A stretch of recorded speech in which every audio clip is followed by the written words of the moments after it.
Old people just get cranky, forgetful, and weird smelling. That's what someone mumbled behind Elena in the pharmacy line the other day. She didn't flinch, just smiled to herself, thinking, well, 2 out of 3 ain't bad. Now listen, my friend, if that line rubbed you the wrong way, good, it should.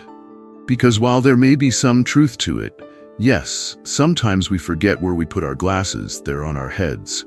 And yes, sometimes our bodies develop personality. It's not the whole truth. So welcome, truly welcome. You've arrived at Buddhist wisdom for the elderly, where we unearth the sacred from the saggy, the divine from the daily, and the joy in the joint pain. We're not here to complain about aging. We're here to laugh about it, cry with it, and if we're lucky, wake up inside it. Because today's video, it's not just about 14 unpleasant things that happen as we age. It's about 14 doorways into humility, presence, and unexpected grace. We'll talk about memory slips, mystery exhaustion, sudden crankiness, odd smells. Oh yes, we're going there. And even the kind of loneliness that creeps in like fog. Slow and quiet. But here's the secret. Each of these so-called problems, they're actually teachers.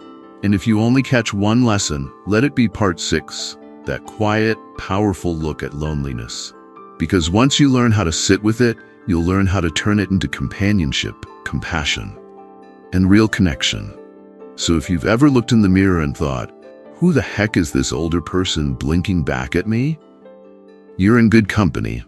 Like this video, subscribe to the channel, help us reach 1,000 subscribers so we can keep making these little gifts for the elders walking each other home.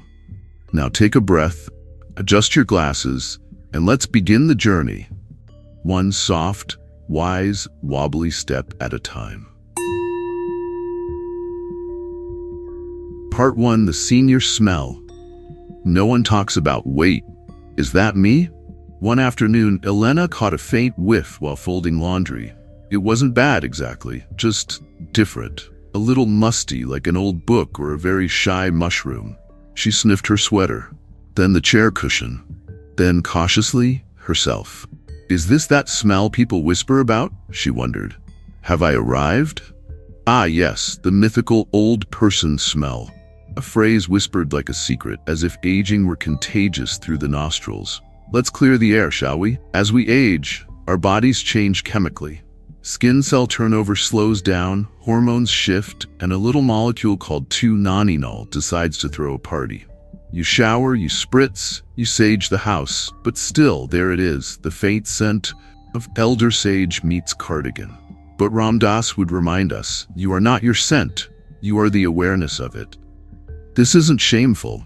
It's just the body doing what it does, changing, communicating, evolving. Like a temple that's been well used, well loved, and slightly smoky from all the incense. Instead of fighting it, Elena embraced it. She created what she calls her comfort kit. A soft cloth, a little lavender oil, and some breathable fabrics that let her skin sigh with relief. And she laughs now. If I smell like something ancient and mysterious, she says, then I'm just keeping the mystique alive. So cleanse gently, hydrate well, and maybe open a window. But don't let fear of odor shrink your joy. Because in this stage of life, your body doesn't need to be perfect, it just needs to be loved. Even when it smells like wisdom marinated in wool. Part 2, forgetting names and important details. Where did my memory go? Elena was standing in the frozen food aisle, ironically frozen herself. A woman waved at her, all smiles. Elena smiled back, while frantically scanning her brain like it was a cluttered attic. Who is she? I know her. She has that orange cat. Or was it a husband with orange hair? Later she said, it's like my brain hiccuped. Ah, memory. It's one of those things we don't really appreciate until it starts sneaking out the back door. And the funny part? It doesn't even slam the door on its way out. It just tiptoes, leaving you staring at your neighbor like she's a distant cousin from Mars. Now, don't worry. This doesn't mean you're slipping into dementia. It just means your brain, like your knees, takes longer to get warmed up. The hippocampus gets a little hippity-hoppity. Neurons start texting each other instead of calling. But here's the thing. Most of what we call memory loss is actually attention loss. Our minds are jumping from, "Where are my glasses?" to "Did I leave the stove on in 1987? In Buddhism, we call this the monkey mind, swinging from one thought to the next, never landing long enough to remember where it put your reading glasses. One old Zen friend, Walter, started repeating names silently while breathing in, Ann. Now he doesn't just remember names, he remembers people. So what can you do? Be kind to yourself, write things down, laugh when your memory plays hide and seek, and most of all, be present. Because even if the name slips away, your presence never has to. And hey, if you forget someone's name, just ask again, with a smile. That's what they'll remember anyway. Part 3. Sudden exhaustion. Why am I tired all the time? Elena used to zip through her day like a hummingbird with a calendar. Morning walks, grocery runs, dinner parties, easy breezy. But now, folding laundry feels like she just climbed Everest. Walking to the kitchen, a hero's journey. No dragons, just gravity. And the oddest part? Nothing dramatic happened. No diagnosis, no crisis. Just tired. As if her energy packed a small bag and slipped out the back door without saying goodbye. If that sounds familiar, welcome. You've joined a sacred fellowship of the suddenly exhausted. See, as we age, our inner power plants, the mitochondria, slow down. The body's energy budget gets tighter. But it's not just the body, it's the soul too. There's emotional weight that doesn't show up on the scale. Grief, worry, memory, the deep work of letting go. That's heavy stuff. In Buddhism, they don't say power through. They say sit, breathe, listen. Walter, our Zen pal, figured this out. He used to treat his day like a checklist. Now it's a dance. Move, rest, smile, sip tea, repeat. So maybe the question isn't, what's wrong with me? Maybe it's, what is life asking from me now? Here's a wild idea. What if your exhaustion isn't failure? What if it's wisdom showing up in house slippers? A gentle tap on the shoulder saying, hey, slow down, be here. Drink water, nap without guilt, stretch in the sun, whisper kind things to your tired bones. Because this isn't about doing less, it's about being more. You're not lazy, you're becoming present. And presence, my friend, is a very different kind of strength. Part 4. Sensitivity to heat and cold. Why am I always too hot or too cold? Elena used to love her afternoon walks, whether wrapped in a winter scarf or strolling in sandals. But lately, the winter wind cuts through her like gossip, and summer feels like she's being slow roasted in her own living room. Am I broken? She asked one day, adjusting her thermostat for the 5th time. Or am I just turning into a lizard? Nope, neither. You're just becoming exquisitely sensitive. Think of it as your internal thermostat becoming more spiritually intuitive. As we age, our body's temperature controls become less precise. Less insulation, slower circulation, and poof, you're suddenly freezing in July or sweating through your cardigan in December. But Ram Dass might say, it's not about controlling the environment. It's about adjusting your relationship to it. In other words, bring a sweater and a fan, maybe both, at the same time. This is not a failure. This is a transition. You are not falling apart. You're becoming more attuned to the ever-changing present moment. You're a living barometer. Elena now dresses in layers like she's going on an international flight, even if she's just going to the mailbox. You never know which climate zone my living room will be today, she jokes. So get cozy. Keep a warm blanket nearby. Drink something cold or hot or both. And stop apologizing for needing a little extra comfort. Because needing warmth doesn't mean you're fragile, it means you're alive. Needing coolness doesn't make you picky, it makes you aware. And that awareness, that's a doorway to presence. The weather outside will always change, but the love inside, that stays steady. Part 5. Vision, hearing, and sensory decline. Why does the world feel a bit fuzzy? Elena was at a family dinner when she realized she could hear forks clinking and chairs squeaking, but not a single word anyone was saying. It's like everyone's mumbling through a sock, she said.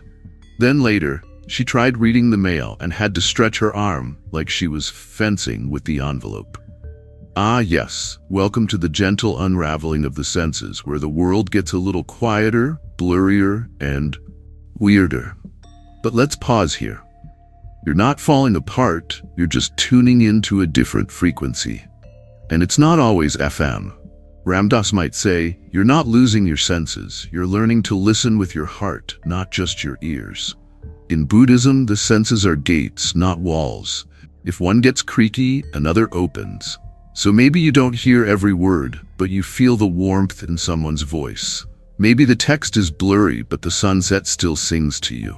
Walter, remember our Zen friend? He finally got hearing aids and said, I didn't realize how many birds I was ignoring. And you know what? There's no shame in glasses, canes, or cranking up the subtitles. These aren't signs of weakness. They're tools of presence. They help you stay in the world, even as your body changes shape around it. Elena now carries a magnifier and a smile. She says, I may not catch every word, but I catch the meaning. So listen differently. See softly. Laugh when the wrong word slips in. And above all, remember, the soul doesn't wear glasses or hearing aids. It just listens, and it still sees everything. Part 6. Declining mobility and physical challenges. Why does everything feel harder now? Elena bent down to tie her shoes and realized this wasn't the graceful ballet it used to be. It was more like Cirque du Soleil meets a slow-motion train wreck. She laughed, but later she whispered, even bending down feels like I'm asking my body for a favor. If stairs feel taller, socks feel trickier, and your joints creak like a haunted house, you're not alone. Welcome to the sacred, surprising art of moving while aging. Now don't get discouraged. Your body isn't giving up on you. It's just negotiating. The knees want to talk. The back wants a union rep. Everyone's got something to say now. In Buddhism, the body is not something to conquer. It's something to listen to. And when it whispers, can we please sit down now? You say, thank you for the feedback. Walter, our old Zen friend, used to do headstands. Now he does floor appreciation, which looks a lot like lying down for a while. Mobility doesn't have to be fast or flashy, it just has to be mindful. A walk to the mailbox becomes walking meditation. Standing up from a chair becomes a yoga pose. Leaning on a cane becomes an act of grace. The trick is not to resist what's changing, but to dance with it. Slowly, carefully, with great love. Alina now stretches each morning like a cat who just remembered she's royalty. She says, I may not move like I used to, but I move like I mean it. So go ahead, shuffle, roll, hobble, glide. Just don't stop, because your body isn't your enemy, it's your teacher. And the lesson? Keep showing up, one gentle step at a time. Part 7. The unseen emotional labor of aging. Why am I so tired when I haven't done anything? Alina sat in her chair with a cup of tea. No errands, no chores, nothing to cross off the list. And yet she felt tired. Deep tired. The kind that wraps around your bones and whispers, lie down, sweet soul. She looked around and thought, why am I so drained when I haven't done a thing? Ah, but here's the sacred truth. Just because it's not on your calendar doesn't mean it's not work. Aging is full-time emotional labor. You're remembering people who aren't here anymore. You're adjusting to the changes in your body, your mind, your sense of place. You're carrying invisible suitcases full of memories, what-ifs, and old goodbyes. And it's heavy, but no one talks about that part. They just ask if you've started Tai Chi or if you remembered your vitamins. Ram Dass would remind us, you may be doing less in the world, but you're doing more inside. You're sorting through decades of living, integrating, making peace. That's not nothing, that's spiritual composting. Elena now calls it her heart work. She journals in the mornings, not because she's trying to produce anything, but because it clears space, like dusting a sacred altar.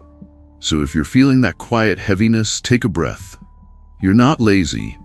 You're just doing the most profound kind of work, learning how to sit with all that life has given you and all that it's slowly taking away. Honor that. Rest often. Let stillness count. Because even in silence, you are growing. And that, dear soul, is its own kind of masterpiece. Part 8. Difficulty concentrating and reading. Why can't I finish a book anymore? Elena sat down with her favorite mystery novel, Chapter 1, Page 1. 30 minutes later, she realized she'd read the same paragraph 4 times and still had no clue who stole the diamonds. Probably her attention span.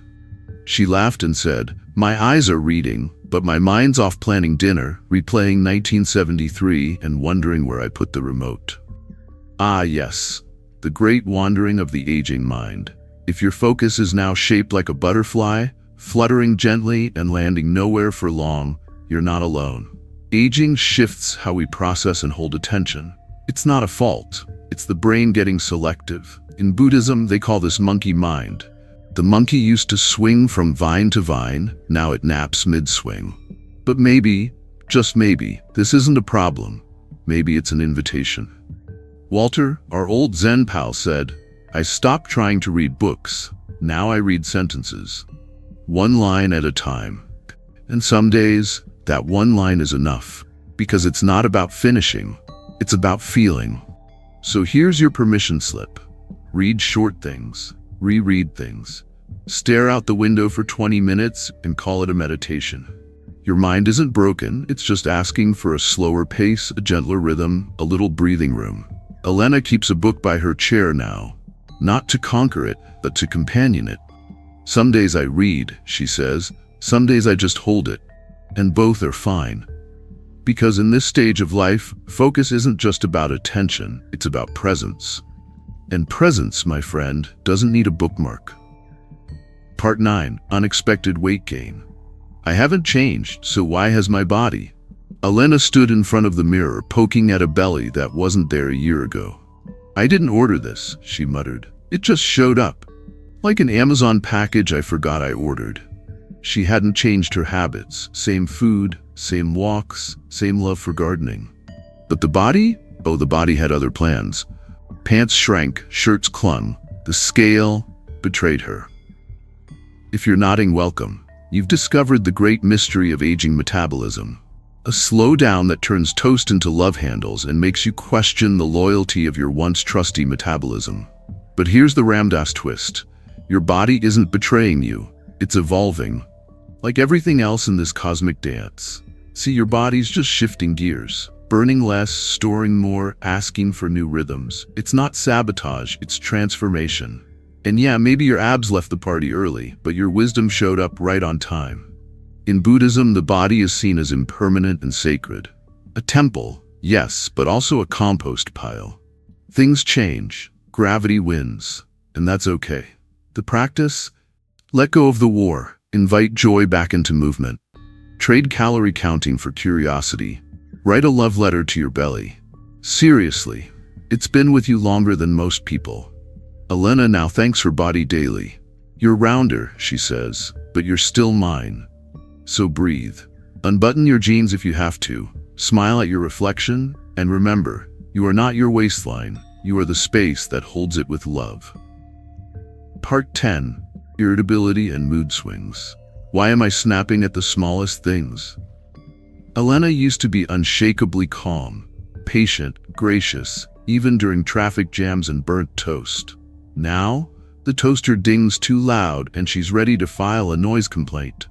"I swear," she said, "I got older and developed a shorter fuse and more things to light it." Sound familiar? Welcome to the emotional roller coaster of elderhood, where even a misbehaving sock can make you question your entire existence. But here's the grace of it. You're not becoming cranky, you're becoming raw. Real, open. The layers are thinning and everything gets in a little deeper. Ram Dass once said, "When you meet your irritation with compassion, it turns into insight.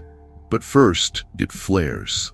Because let's face it, the body aches, the memory slips, the world gets louder, and your favorite chair is still not where you left it." The Buddhist trick? Don't judge the storm, just notice it. Breathe with it. Name it. Ah, frustration, my old friend. Pull up a cushion. Walter, our Zen companion, now practices what he calls grump sitting. When he feels snappy, he lights a candle, sits in silence, and offers his crankiness a cup of tea. No fixing, just friendship with the feelings. So if you find yourself barking at the microwave or crying during a cat food commercial, that's okay. It's just your nervous system doing its best. You are not your irritability. You are the awareness that watches it pass like a cloud. And as the cloud clears, there you are again, soft, wise, human. Part 11. Loneliness and shrinking social circles. Where did everybody go? Elena was sipping tea when it hit her. Her phone hadn't rung in 2 days. Not even a robocall about her car's extended warranty. Just silence. Her old friends had either moved away, moved on, or as she put it, moved upward. The coffee dates, the garden chats, the spontaneous drop-ins, they've all thinned out like hair in a comb. And here's the tender truth. Aging comes with a natural thinning of the social fabric. People drift, some pass, some just stop texting back. But what no one tells you is how lonely that can feel, even when you're surrounded by family, even when you have a full pantry and a favorite chair. In Buddhist terms, it's the emptiness of form. The shape of life remains, but some of the colors fade. The invitation? Don't resist the emptiness. Sit with it. Listen. Ram Dass used to say, we're all just walking each other home. But sometimes it feels like the people who were walking with you have taken a different route. Still, there's something beautiful in that. Elena started reaching out, joining a small online book group, waving to the mailman, saying yes to a local senior yoga class where no one actually does yoga, but everyone drinks tea. Turns out, connection doesn't have to be big, just real. So if your circle's gotten smaller, don't mourn the size. Bless the shape. Talk to a stranger. Reread old letters. Pet a dog. Call someone just to say, hi, I'm here. Because in the end, presence is the best company. And your heart, it's never truly alone. Part 12. Frequent doctor visits. Why is my calendar just appointments now? Elena looked at her planner the other day and sighed. Well, this week I have coffee with the cardiologist, lunch with the lab tech, and a romantic stroll through the pharmacy aisle. Once upon a time, she penciled in dinners and movies. Now, it's all checkups, tests, and follow-ups. She joked, I see my doctor more than my grandkids. And hey, if this is you, welcome to the medical membership club you never asked to join. The punch card is your insurance bill, and the reward? More checkups. But here's the shift. Instead of seeing all these visits as signs that something's wrong, what if you saw them as proof you're still in the game? You're not falling apart, you're just being well monitored while you evolve. Our Western minds want to label every visit as a problem. But in the Ram Dass tradition, we ask, what is this moment teaching me? Maybe it's teaching patience in the waiting room. Maybe it's teaching humility when you're being asked, again, to pee in a cup. Or maybe it's teaching you that this body, this sacred, miraculous, leaky, creaky vehicle, is still yours, still worth caring for, still worthy of showing up for. So take your little pill box like it's a ritual offering. Greet the nurse like an old friend. And if you forget what the doctor said, smile. You're not here to be perfect, you're here to be present. Elena now brings a granola bar and a poem to every appointment. If I'm gonna be poked and prodded, she says, I may as well be nourished and inspired. You're not just aging, you're deepening. Even in the exam room. Part 13. Sleep struggles and waking up at night. Why am I wide awake at 3 a.m.? Elena used to sleep like a log. Now, she sleeps like a squirrel in a thunderstorm. She dozes off, dreams for about 12 minutes, and then, ping, eyes wide open at 3:07 a.m., wondering if she left the stove on in 1994. If you found yourself having deep philosophical conversations with your ceiling fan at odd hours, welcome to Senior Sleep School, where the curriculum includes random leg cramps, hot flashes, and the occasional existential crisis between 2 and 5 a.m. But here's the thing. Waking up at night doesn't mean something's wrong. It might just mean your body is changing its rhythm, and your spirit is asking for attention. In Buddhism, the middle of the night is often considered a sacred hour, a time when the world is quiet enough for your soul to speak. Ram Dass might say, "You're not sleepless. You're in divine office hours. So next time you're up, don't panic. Don't curse the clock. Just breathe. Feel your feet. Whisper a kind word to yourself. Maybe even thank your heart for still ticking along." Elena keeps a notebook by her bed, not for solving the world's problems, just to jot down whatever floats by: memories, dreams, grocery lists, love letters to the moon. Eventually sleep returns, or it doesn't. But either way, you're okay. You're not broken. You're just becoming more awake in the ways that matter. And remember, peace doesn't always come from sleeping through the night. Sometimes it comes from learning to rest, even while you're awake. Part 14. Loss of independence. Why is asking for help so hard? Elena stared at the cat litter bag in her trunk like it was a mountain. 10 years ago, she'd toss it over her shoulder like a sack of feathers. Now, it might as well be a boulder. But did she ask for help? Of course not. She just stood there, radiating subtle distress, hoping someone would telepathically understand. Sound familiar? Aging has this way of flipping the script. The helper becomes the one who needs help. And it can sting. Not because you're weak, but because you've built a life around standing tall. And suddenly, the tallest thing might be your pride. But Ram Dass would smile gently and say, "We're all just walking each other home. Sometimes you hold the hand, sometimes you let yours be held." In the West, we worship independence like a god. But in Buddhism, interdependence is the real treasure. Everything relies on everything else. The flower needs the sun needs the sky, and sometimes you need a neighbor to carry your groceries. Walter, our Zen friend, once resisted using a cane until he realized it wasn't a crutch, it was a companion. Now, he said, I walk with grace and a little aluminum. The spiritual path of aging isn't about doing it all yourself. It's about receiving help without shame. It's about discovering that vulnerability doesn't shrink you, it expands you. So when you need help, ask. With a smile, with dignity, with the full awareness that receiving is also a form of giving. Elena now lets her neighbor carry the heavy bags and offers her a story in return.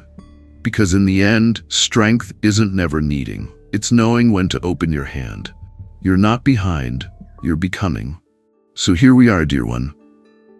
We've wandered together through the fog of forgetfulness, the surprise naps, the mystery smells, the late-night awakenings, and that sacred ache called loneliness. And if any part of you thought aging was just a slow unraveling, well, maybe it is. But here's the secret. Sometimes unraveling is exactly what a soul needs to remember who it really is. You are not behind. You are becoming again and again and again. You are not your aching knees. You are not your bedtime at 7:30. You are not your thinning hair or thickening waistline or the fact that you now grunt when you stand up. You are presence. You are awareness. You are a wise, weathered lighthouse, still shining through every storm.